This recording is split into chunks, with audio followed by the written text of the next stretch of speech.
빌레몬서는 바울 서신들 가운데 헬라어 단어로 기준해서 334개로 쓰여진 아주 짧은 서신입니다. 빌레몬서는 짧은 서신이지만 우리에게 주는 감동과 은혜는 결코 짧지는 않습니다. 사도 바울은 언제나 그의 서신 첫머리에서 자신을 소개하는데 오늘 빌레몬서에서는 자기 자신을 어떻게 소개하고 있습니까? 그리스도 예수를 위하여 갇힌 자 된 바울은, 이 속에는 빌레몬서가 옥중 서신들 중에 한 권이라는 것을 표면적으로 말해주고 있습니다.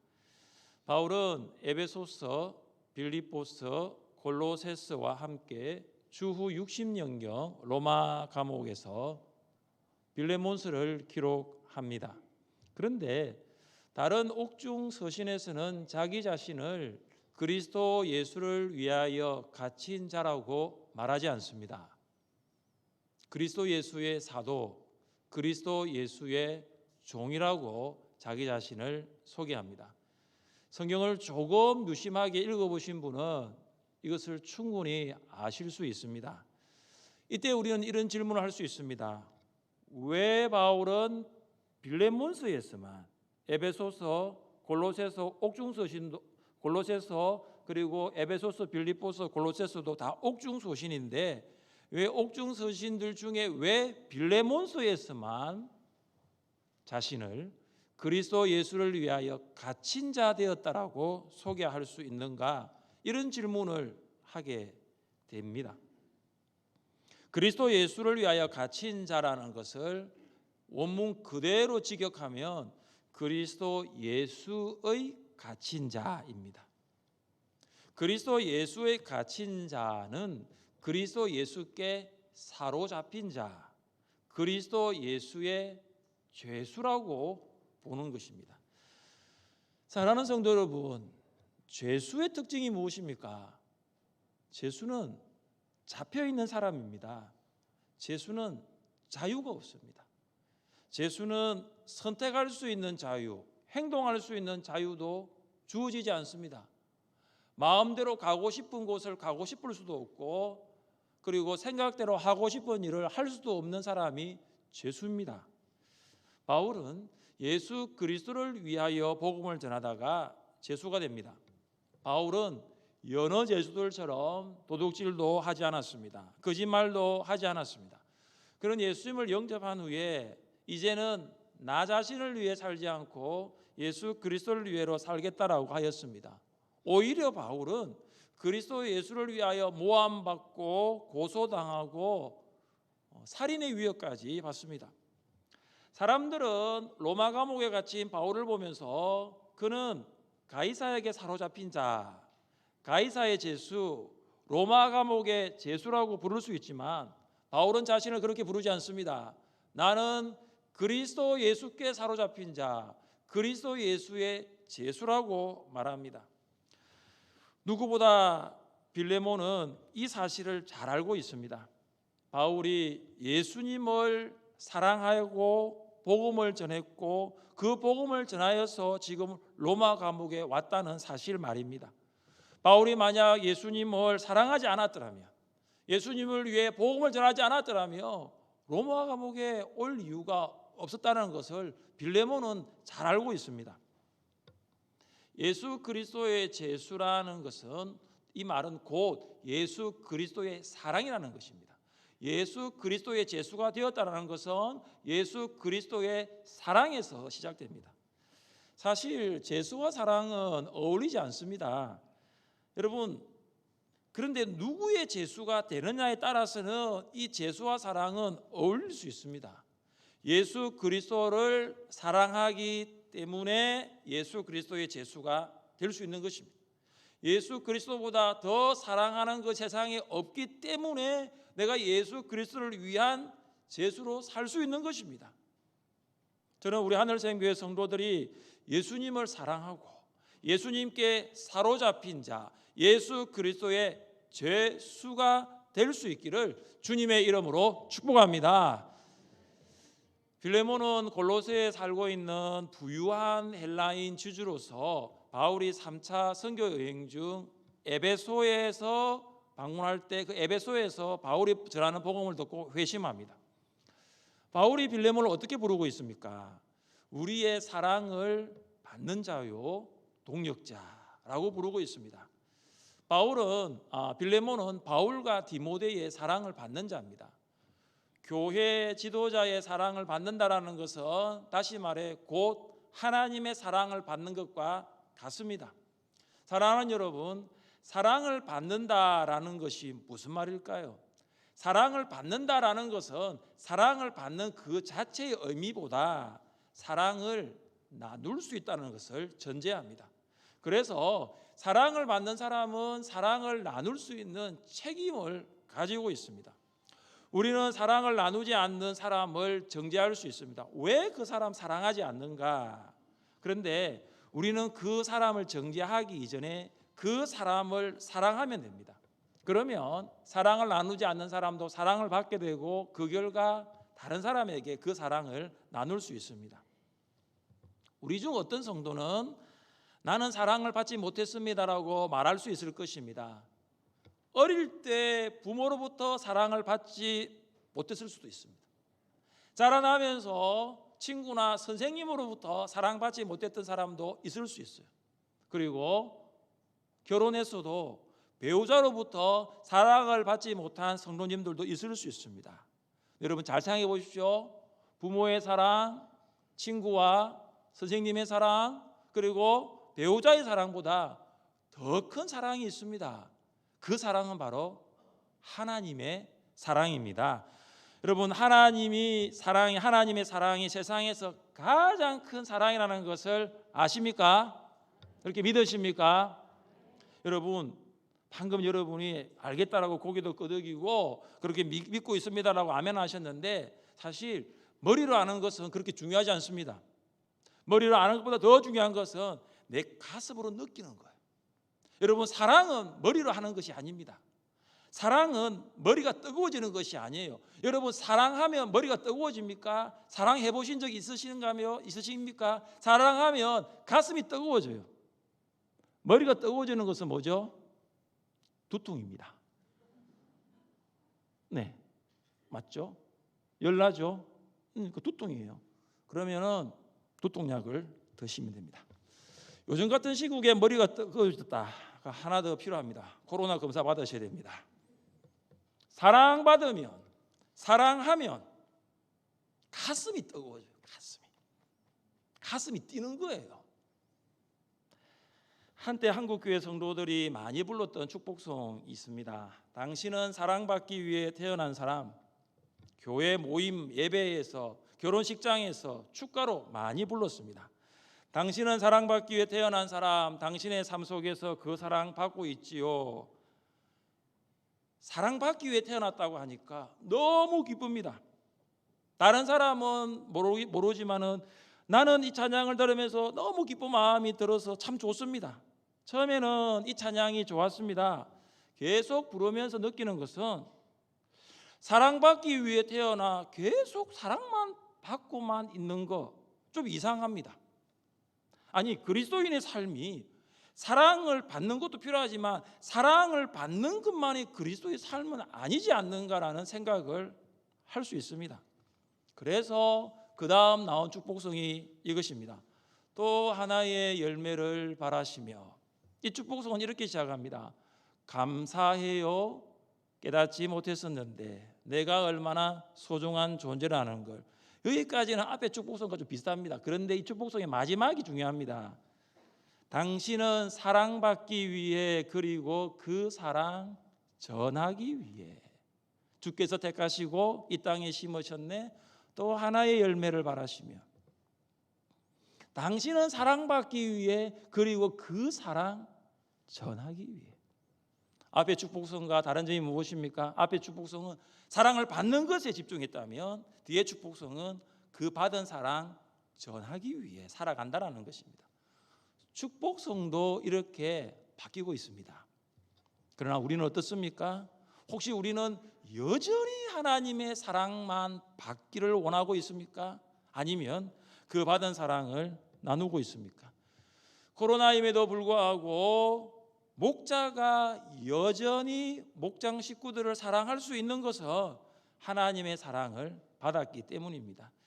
아직까지 5인 이상 사적 모임 금지가 풀리지 않고 있습니다.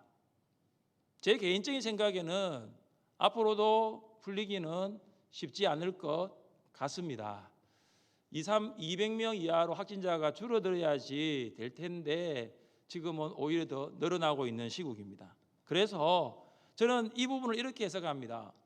정부는 5명 이상은 모이지 말라고 하니 우리는 4명까지는 모일 수 있겠구나, 그런 생각이 들더라고요. 제가 목장 이야기를 보니까 마갑종 초원의 마갑종 목장의 목장 보고 4명의 마갑종 장로님 댁에서 75명의 성경을 읽었다고 보고됐습니다. 그런데 다른 보고서를 보면 4명 정도면 정부도 모이라고는 하는데 우리가 카톡이나 줌으로 할 필요는 없지 않는가 생각합니다. 목장 식구들 중에 4명이 모일 수 있으면 모이십시오. 카톡이나 줌으로 하지 마시고 대면하십시오. 왜냐? 모여야 사랑을 나눌 수 있어요. 모여야 교제를 할 수 있어요. 모여야 성도들에게 하나님이 받은 사랑을 공유할 수 있는 거예요. 말세의 현상들 중에 대표적인 한 가지가 뭐냐면 사랑이 식어가는 것입니다. 불법이 성함으로 많은 사람의 사랑이 식어지리라. 말세는 하나님의 법인 성경을 철저하게 거부하는 생활 방식이 만연해질 것입니다. 그 결과 사람들은 하나님을 사랑하지 않습니다. 또한 이웃도 사랑하지 않습니다. 사랑의 상실입니다. 사랑이 없어집니다. 사라집니다. 식어집니다. 사랑하는 하늘샘교회 성도 여러분, 하나님의 사랑을 받은 성도로서 사랑의 불이 꺼져가는 곳에 사랑의 불을 붙이시고 사랑의 열기가 식어가는 곳에 사랑의 열기로 뜨겁게 할 수 있기를 간절히 바랍니다. 그래서 하늘샘교회 성도를 보면 사랑이 있는 성도라고, 하늘샘교회를 보면 사랑이 넘치는 교회가 될 수 있기를 간절히 원합니다. 바울은 빌레몬을 동력자라고 부릅니다. 동력자는 같은 목적을 갖고 같은 목표를 달성하기 위해 같은 길을 가는 사람입니다.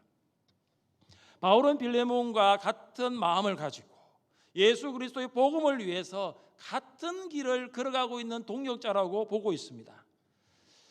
목회를 하면서 행복을 느낄 때가 많습니다. 그 중에는 빌레몬과 같은 동력자를 만날 때 참 행복합니다. 같은 목적과 같은 목표를 향해 같은 마음과 같은 생각을 가지고 같은 길을 걷는 동력자가 있기 때문입니다. 여러분은 저의 목회의 목적과 목표를 이루기 위한 성도가 아닙니다. 우리 모두는 하나님의 목적과 하나님의 목표를 향해 함께 이 길을 걷는 동력자입니다. 그래서 우리는 말씀과 성령으로 사람을 변화시키는 교회를 향해서 함께 길을 걷고 있습니다. 말씀과 성령으로 사람을 변화시키는 교회는 하나님께서 우리에게 주신 하나님의 목적과 비전인 줄 확신합니다. 코로나 상황 가운데서도 좌로나 우로나 치우치지 말고 같은 목적과 목표를 향해 같은 길을 걸어가는 동력자로서 살아갈 수 있기를 주님의 이름으로 축복합니다. 편지의 첫머리에서 자기 자신을 소개하고 빌레몬에게 인사한 바울은 이제 빌레몬으로 인해서 감사하고 있다라고 말하고 있습니다. 그 감사하는 이유가 있습니다. 우리 5절입니다. 함께 읽겠습니다. 주 예수와 및 모든 성도에 대한 내 사랑과 믿음이 있음을. 바울이 빌레몬으로 인하여 감사하는 이유가 무엇입니까?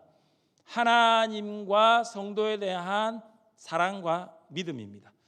바울은 골로새 교회의 개척자인 에바브라와 빌레몬의 노예인 오네시모를 통해서 빌레몬에 대한 소식을 들었습니다.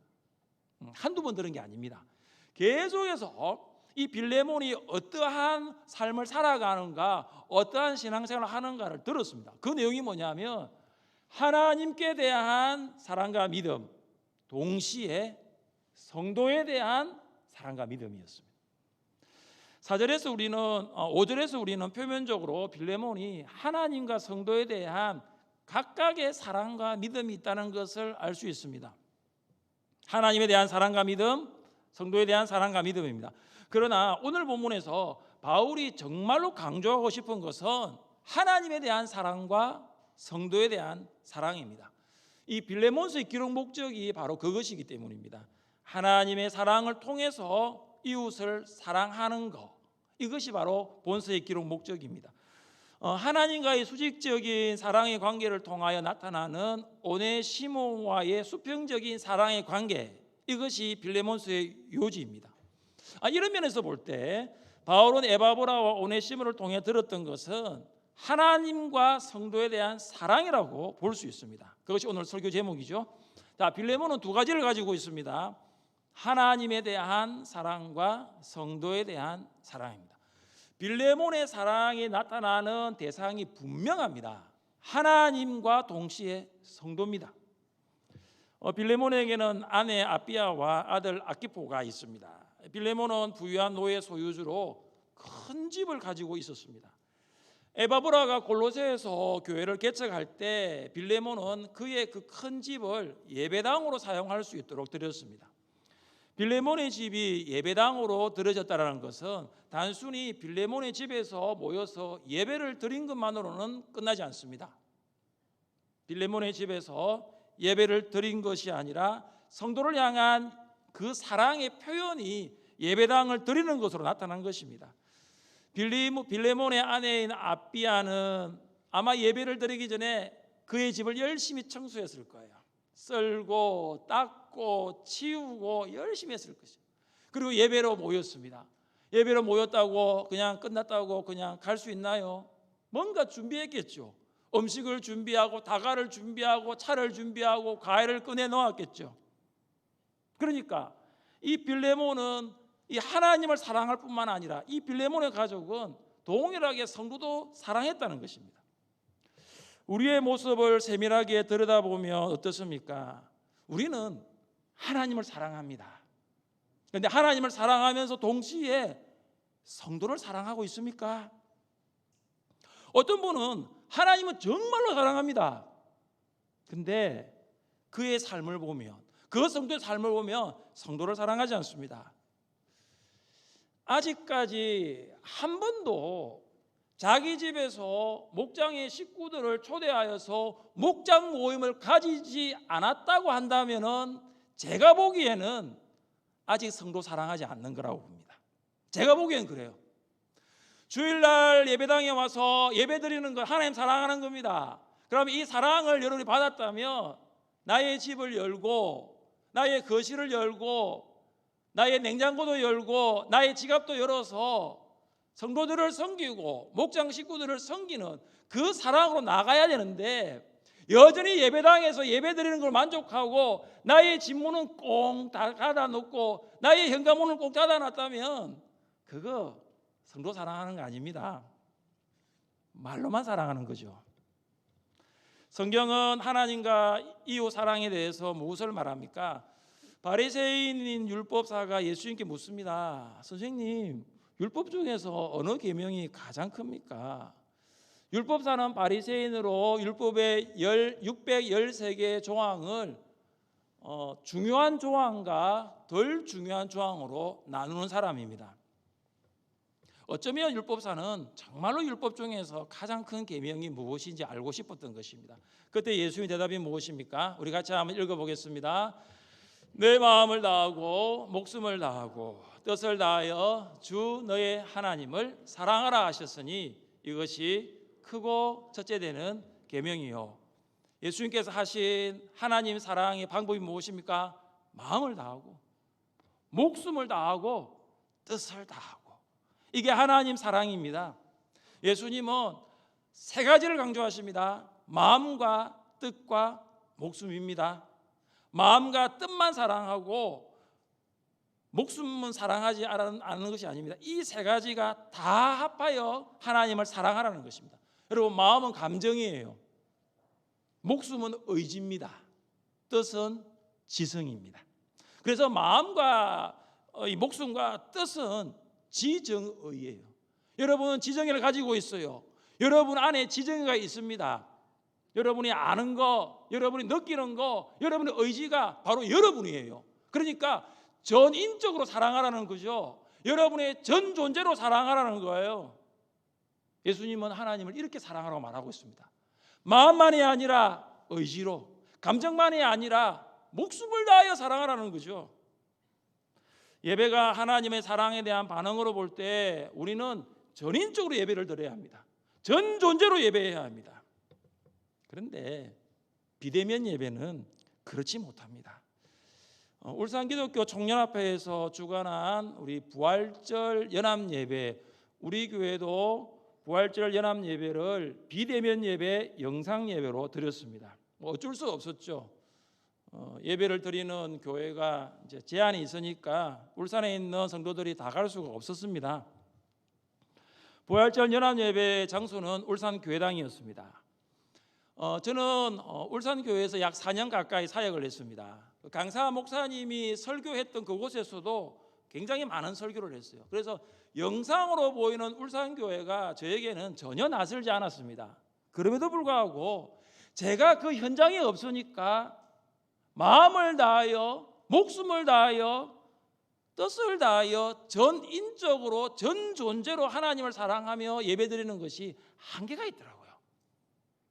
영상으로 예배를 드리니 집중이 되지 않는 부분들이 있었습니다. 여러분은 어떤지 모르겠습니다. 코로나는 하나님을 전인적 전 존재로 사랑하지 못하게 하는 방해물이 될 수 있는 것입니다. 여러분이 하나님을 전인적으로 전 존재로 사랑할 때 성령께서 여러분 마음 안에 있는 장애물, 여러분 앞에 있는 그 장애물을 제거해 주실 줄 믿습니다. 하나님을 사랑하라는 것, 하나님과의 수직적인 관계를 건강하게 하라는 것입니다. 그런데 예수의 말씀은 여기에서 멈추지 않습니다. 어쩌면 율법사도 하나님을 사랑하는 것이 가장 크고 첫째 계명으로 이해했을 것입니다. 그런데 계속해서 예수님 말씀하십니다. 우리 한번 또 말씀을 읽겠습니다. 둘째도 그와 같으니 내 이웃을 내 자신같이 사랑하라 하셨으니 아멘. 하나님을 전인적 전존재로 사랑하라고 하신 예수님은 이제 내 이웃을 사랑하라고 합니다. 내 자신과 같이. 내 자신과 같이 사랑한다는 말은 똑같습니다. 전인적으로 사랑하고 전존재로 사랑하는 것입니다. 여러분, 자신을 감정만으로 사랑하고 있습니까? 자신을 목숨을 다하여 의지만으로 사랑하고 있습니까? 여러분, 자신을 뜻만 다하여 지성만으로 사랑하고 있습니까? 여러분이 만약에 감기에 걸렸어요. 그럼 여러분 감정적으로 아이고 니 많이 힘드네 이렇게 이야기로 끝나지 않습니다. 아이고 힘들어서 어떻게 하지 이렇게 그냥 지성적으로 끝나지 않습니다. 의지를 들이잖아요. 병원에도 가야 되고 의사 선생님도 만나봐야 되고 약도 처방받아서 약도 먹어보고 그것도 안 되니까 오늘 오후에는 좀 쉬어야 되겠다. 안 되겠네. 내일도 좀 쉬어야 되겠다. 여러분은 여러분 자신을 그렇게 지성만으로 의지만으로 감정만으로 사랑하지 않잖아요. 여러분 자신도 전인적으로 사랑하시잖아요. 전 존재로 사랑하시잖아요. 이것처럼 이웃도 그렇게 사랑하라는 것입니다. 사랑하는 성도 여러분, 이웃을 사랑하라고 하여서 정말로 이웃만 사랑하시면 안 됩니다. 정말로 여기 이웃을 이웃으로 알아가지고 이웃만 사랑하는 남편이 있습니다. 어떤 남편은 이웃만 사랑하고 가족을 사랑하지 않습니다. 이웃이 무거운 짐을 들고 가면 가서 도와주는데 아내가 분리수거 좀 하라 하면 잘하지 않는 남편이 있습니다. 어떤 남편은 어떤 아내는 집에서 키우는 개보다도 남편을 사랑하지 않습니다. 남편이 개만도 못합니다. 개는 그렇게 안아주는데 남편은 한 번도 안 안아줍니다. 사랑하는 아내 성도 여러분, 우리 남편들 좀 안아주시기 바랍니다. 좀 안아주세요. 남편도 아내의 사랑을 받고 싶어 하십니다. 코로나만 아니면 좀 아내가 남편 좀 안아주라고 여기서 제가 하고 싶은데요. 집에 가서 좀 안아주십시오. 여기 이웃은 여러분의 이웃만이 아니라 모든 사람이에요. 그러므로 이웃을 사랑하라는 것은 모든 사람을 사랑하라는 것입니다. 바울은 구원받은 우리에게 이렇게 생활하라고 권면합니다. 할 수 있거든 너희로서는 모든 사람과 더불어 화목하라. 바울은 모든 사람과 더불어 화목하라는 것이 어렵다는 것을 모르는 것이 아닙니다. 그래서 그는 전제를 붙입니다. 할 수 있거든. 할 수 있거든 좀 화목하라는 거예요. 하나님께서 우리에게 성경을 주셨는데 이 성경을 주신 것은 우리가 지킬 수 없는 말씀이니까 주신 것이 아니에요. 사랑하는 여러분, 성령께서 성경을 기록하셨는데 성경의 저자이신 성령께서 우리가 그렇게 하겠다고 마음을 먹을 때 그렇게 할 수 있도록 능히 도와주시는 줄 믿습니다. 이웃 사랑에 대한 예수님의 기준은 바울이 제시한 기준보다 훨씬 더 높고 그 수준이 엄격합니다. 예수님이 이렇게 말씀하셨어요. 나는 너희에게 이르노니 너희 원수를 사랑하며 너희를 받게 하는 자를 위하여 기도하라. 예수님은 하나님의 사랑을 받은 우리에게 이웃 사랑을 넘어서 원수 사랑까지 사랑의 범위를 확대하십니다. 여러분 원수 있습니까? 원수는 여러분과 원한 맺은 사람이에요. 여러분에게 해를 끼친 사람이 원수입니다. 이런 사람은 구약에서는 이는 이로 눈은 눈으로 갚아야 된다라고 복수해야 된다라고 처벌해야 된다라고 구약은 말하지만 예수님은 그렇게 하지 않습니다. 복수도 사랑으로 하라고 합니다. 처벌도 사랑으로 하라고 하십니다. 그리고 원수를 위해서 기도하라고 하십니다. 여러분은 해를 끼친 사람을 위해서 기도해 보신 적이 있습니까? 여러분에게 해를 끼친 사람을 위하여 정말로 기도해 보신 적이 있습니까? 기도가 잘 됩니까? 잘 안 돼요. 어떻게 원수를 위해서 기도합니까? 그런데 예수님은 기도하라고 하십니다. 사랑하면 기도가 됩니다. 원수를 위해서 기도하라는 거 결국 원수를 사랑하라는 것입니다.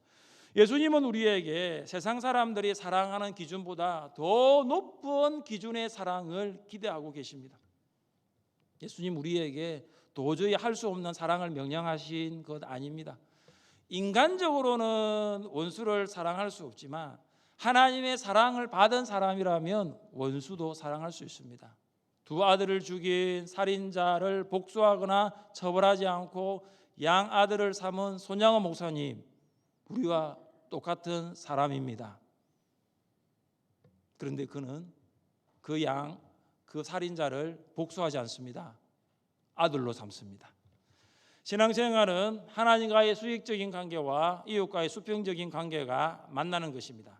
그래서 십자가는 하나님과의 관계와 이웃과의 관계의 절묘한 만남입니다. 자, 여러분 오른손을 내밀어 보십시오.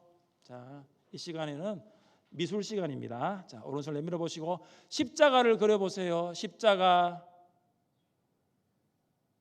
안 그린 사람 뭡니까? 그려 보십시오. 십자가 그려 보세요. 각양각색입니다.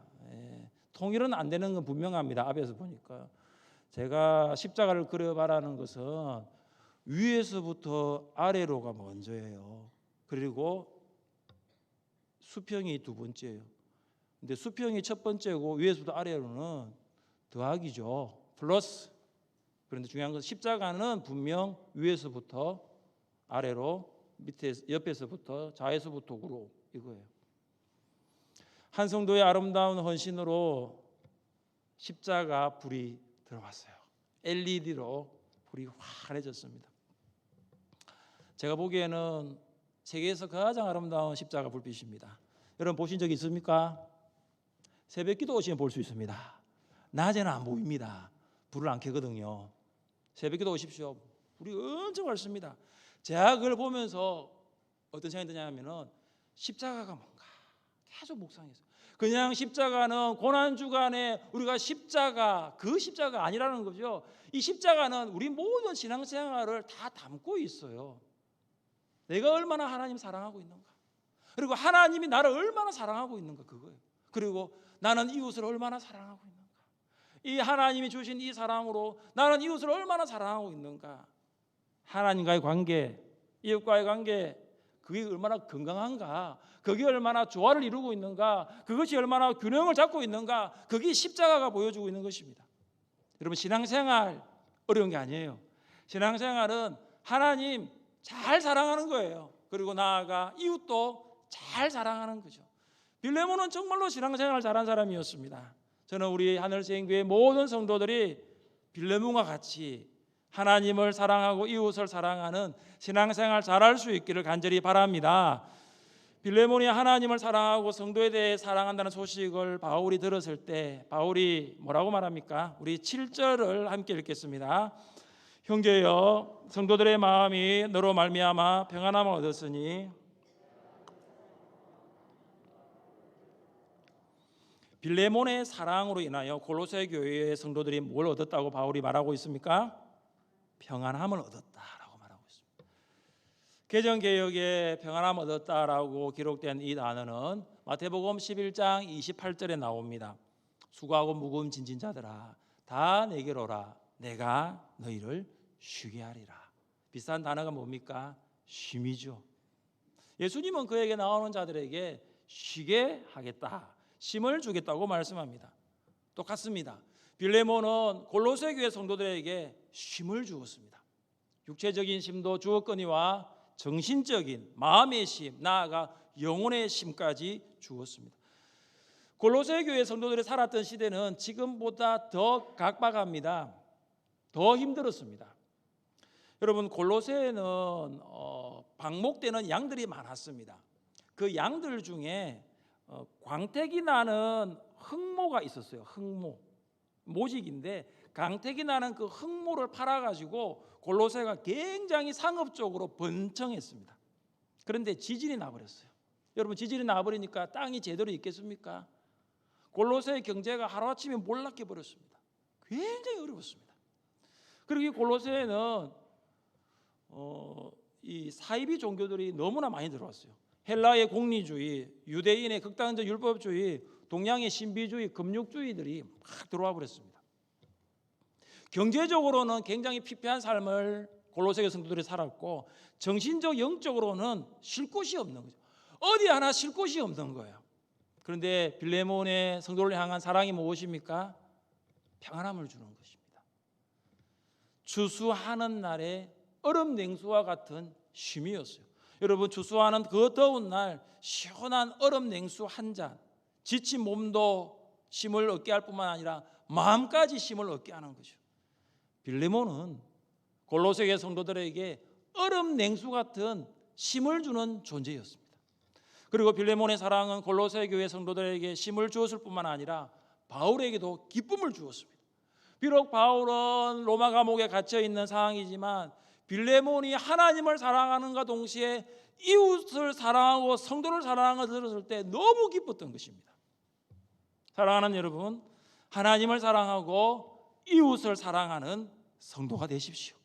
하나님의 사랑을 이웃에게 나눔을 통하여 쉼과 기쁨을 얻기를 원합니다. 특별히 코로나 시국에 많은 사람들이 쉼을 얻지 못하고 있습니다. 기쁨을 잃어버린 채 살아가고 있습니다. 사랑을 상실한 채 살아가고 있습니다. 우리 교회와 우리 모두가 이웃에게 쉼과 기쁨을 나누어 줄 수 있기를 주님의 이름으로 축복합니다.